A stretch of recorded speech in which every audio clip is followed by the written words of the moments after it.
یو خبره مې واورېده، یو سړی ناست دی ډوډۍ ته ډوډۍ خوري، نو هوټل والا ورته ویل لکه دا ته څه کې بې دعوته راځې؟ وایي نه ما د خو دعوت راکړی شوی دی. وایي چا؟ وایي جینۍ والا دعوت راکړی دی. وایي بیخ دې وځه دا د هلک او د جینۍ واده نه د ماشوم عقیقه ده. جینۍ والا راځي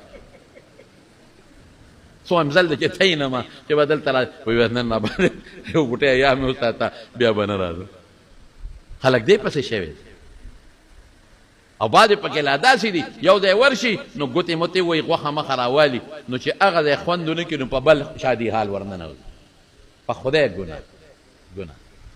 رسول الله مبارک فرمایي چې بې دعوته یو ډوډۍ له ورغلې نو دا سړی څه دی؟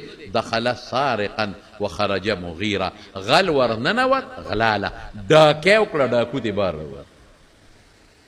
بې دعوته و پردی ډوډۍ له نه